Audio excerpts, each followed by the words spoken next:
Hare Krishna, Namaste, Chapter 18, which is entitled as Sannyasa Yoga. Sloka 14 and 15, Part 18. Adhiṣṭhānaṁ tathā kartā karaṇaṁ ca pṛthag-vidham vividhāś ceṣṭā daivaṁ caivātra pañcamam śarīra-vāṅ-manobhir karma prārabhate naraḥ nyāyyaṁ viparītaṁ pañcaite tasya hetavaḥ. The place of action, the performer, the various senses, the many different kinds of endeavor, and ultimately the Supersoul. These are all the 5 factors of action. Whatever right or wrong action a man performs by body, mind, or speech is caused by these 5 factors. Hearing the story that was narrated by Bhishma, Yudhishthira became concerned. He understood that he is therefore the cause of destruction of Kauravas. Bhishma beautifully explains to him further, saying that he is not the cause. You are not getting the point, Yudhishthira.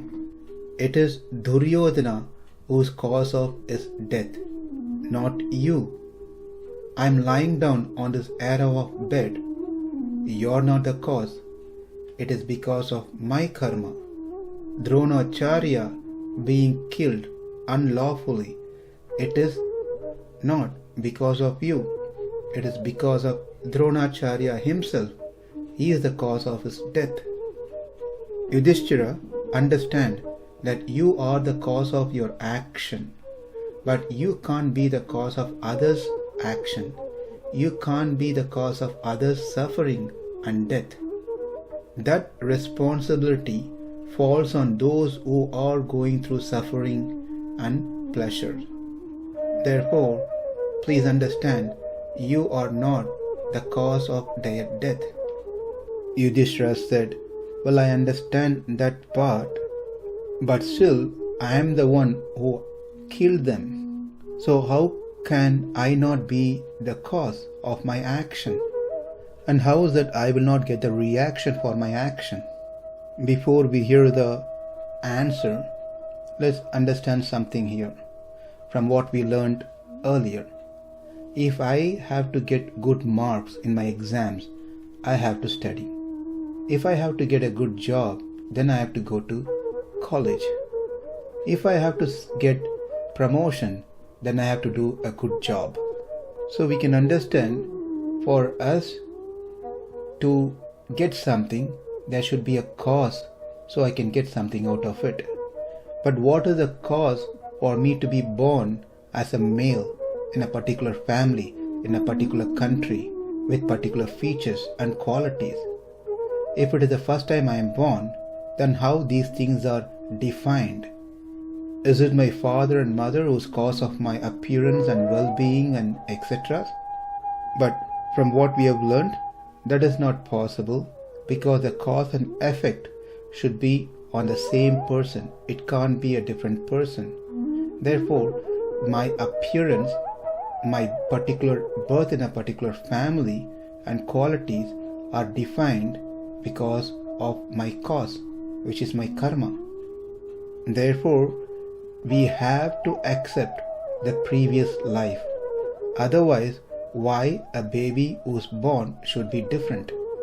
If we don't accept that we are born more than one time, then we don't have an answer for the question of why I am born into this family like this.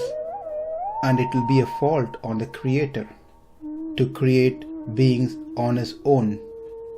When we die, we take few things with us. The subtle senses, the sense of hearing, taste, smelling, touch, and speech. So we take these subtle senses, our karma and vasanas. Now we are sure we get an answer for our birth. Why we are born with certain specification, certain features. So who is the cause of one's birth? He himself is the cause of his birth. Sometimes we hear in the Puranas that a great rishi curses someone to become a tree, to become a stone, things like that. Is that because of the curse, or is that because of the person's karma that he becomes a stone? If it is because of the curse, then it overrides the karma. If it is because of the karma, then the rishi's curse has no value. So the way that we should understand is, it is because of karma that he has to go through certain things. For certain jivatmas, some special jivatmas, certain things are specified. For those things to get executed, the curses of great rishis are just an accelerator. So the curse cannot become the main cause, but the curse bring that individual person's karma into action. Then comes another question. If everything is happening because of my karma, then what is the need of God? I am getting good job, I am the cause. I am suffering, I am the cause. Then if everything is like that based on my karma, then what is the use of me going to the temple, listening to Bhagavad Gita, trying to cultivate bhakti? None of those things are really needed because everything is driven by karma. And especially there is no need to worship God because God is helpless. He is just a watcher. He just observes as things goes based on my karma. We already tried to answer part of this question, that not everything is directly related to karma, but as things happens, karmas get impacted, meaning it reduces. On other hand, the karma also increases as we do new things. So the question of why do we have God? What is the role of the God? If we say I am the cause, then God is rejected. If we say God is cause, then my karmas should be rejected. Because I cannot accept any karmas. It is God who is the cause of everything. The answer that is given is we have to accept both. That is, we are doer and God is also doer. And this is what Bhishma explains to Yudhishthira. Each one takes responsibility of their suffering. Therefore, they are vishesha karana for what they are going through. God is samanya karana, a common cause for things to happen. It is Dhritarashtra's son who are the cause of their death. They are the vishesha karana for their death. But for that vishesha karana to happen, you need to have samanya karana. You need to have this Kurukshetra. You need to have the chariot, elephant, warriors. You need to have your own body and senses and prana. All these things are needed. Likewise, Duryodhana needs all these facilities for him to exercise his karma. All that are provided by Bhagavan, by the Supreme Lord. And he makes sure every one of us, without fail, goes through our karma. He is very meticulous and particular that we don't miss to experience the reactions of our past karmas. Otherwise, the karma themselves are non-sentient. They are not intelligent to know and do things. The scriptures have given instructions to the jivatmas. For example, snatva bhunjita, eat after taking shower. This is not told to matter, a non-sentient entities, nor it is said to Ishvara, the Supreme Lord. The scriptures knows if we are hungry, we are going to eat. Therefore, it doesn't say that we already know, aware of. If we are hungry, we are going to eat. But we don't know that if we want to eat, we take shower. That's why instruction is given in the Shastra that snātva bhunjita, take shower before you eat. And these instructions are given to the doer. Therefore, we are the doer of action. That's why the Shastras instructs us. But are we the only doer? Are we independent doer? The answer is no. We are not independent doer. We are dependent doer. Myself, my body, my senses, my vital air, and on top of everything, the Supreme Lord, together are the cause of any actions that I take. When working for a corporate company, we have been given a certain freedom to function. But ultimately, the top of the company, the CEO of the company, manages everything, makes sure things are happening.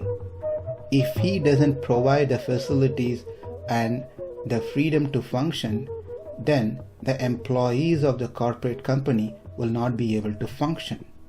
Therefore, the CEO is a common cause and the employees are specific cause for an action. Krishna is the common cause and we are all specific cause for our action. The specific cause needs to take the responsibility because we are given the free will to make choices, and the Lord is waiting upon our choices. Therefore, He should not be blamed for any actions that we do. We take the karma, the reaction of our action. Therefore, we take birth and we die. It is us who are the cause of our suffering and pain, which is being supervised by the Lord. So Yudhishthira is asking, so how are you saying that I don't get a reaction? I understand that the death of Dhritarashtra's sons is caused by their own karma.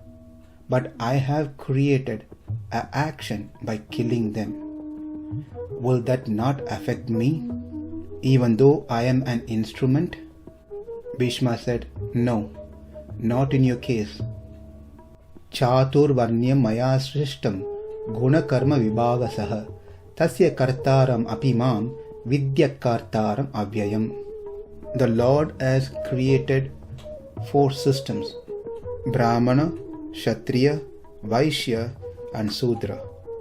You as Kshatriya, when you do your activity as prescribed in the scriptures, that is Satvika Tyaga, you are not the doer, you are not the owner, and you do not expect anything in return by your action. If you perform this Satvika Tyaga, then you don't get a reaction. When you do this one, do everything as an offering to the Supreme Lord. Sarvam Krishnarpanam. When the Lord who is pleased by your Satvika Tyaga will bless you, and your action will have no reaction. First of all, understand what is papa and what is punya. When we do that which is prohibited in the Vedas, that is papa. When we don't do what is recommended by the Vedas, that is papa. When we do things that are recommended by the Vedas, that is punya. When we don't do things that are not recommended by the Vedas, that is punya. This is also confirmed in Srimad Bhagavatam in the section of Ajamila Upakyana. Veda pranihito dharmahi adharmastat viparyayaha. That which is prescribed in the Vedas known as dharma. That which is opposite of what has been said in Vedas are adharmas. Since Yudhishthira, you follow dharma, dharma as prescribed in the Vedas. And when you do your dharma, you are offering everything at the lotus feet of Sri Krishna. You don't consider yourself to be the doer. You don't consider to be the proprietor of anything. And when you offer the result of your action to Krishna, you do not get any reaction. And you Pandavas were following these principles. You all worked under the direction of Krishna. You never took any ownership. You never had any ego that you are the doer. And you were offering the result of your success to Krishna. Therefore, you do not worry about any sinful reaction, Yudhishthira. After hearing this, Yudhishthira became convinced and pacified. To quickly summarize what we have covered, for any action that we perform that has been either sanctioned by the scripture or not sanctioned by the scripture, if it's a prohibited action, which are performed using body, words and mind, one needs the cooperation of 5 things: the body, the self, the indriyas, the senses, the vayu, the vital air, and the Supreme Lord, who is a 5th factor. It is we as an individual Atma, self, are the cause for our action. For that action to take place, we need the help of these other 4 factors. We are not individual independent doer. We are dependent doer, and main factor that we are dependent upon is the Supreme Lord. Therefore, there's no point in claiming ourselves to be the doer. At the same time, there is no way we can escape ourselves saying, I am not the doer. In the next sloka, Krishna is going to say, one who does not understand what has been said now is considered to be a fool. Let's wait to hear what Krishna has to speak on those lines. I apologize, it took longer, but this is where we all get stuck, and this is where the problem starts, thinking ourselves the independent doer. So the more we understand this, the more it will help in our Krishna consciousness. Our view of seeing the world will change. Our relationship with our peers, superior and juniors will change. Our relationship within the family will change. And these changes will be positive and progressive towards Krishna consciousness. We neither get too excited when good things happens in our life, nor we get disturbed when bad things happen in our life. We don't blame anyone. Rather, we take the ownership and try to correct the situation by taking up Krishna consciousness seriously, by following the teachings of Krishna and applying in our day-to-day life. Adhiṣṭhānaṁ tathā kartā karaṇaṁ ca pṛthag-vidham vividhāś pṛthak ceṣṭā daivaṁ caivātra pañcamam śarīra-vāṅ-manobhir yat karma prārabhate naraḥ nyāyyaṁ vā viparītaṁ vā pañcaite tasya hetavaḥ. Namaste. Hare Krishna.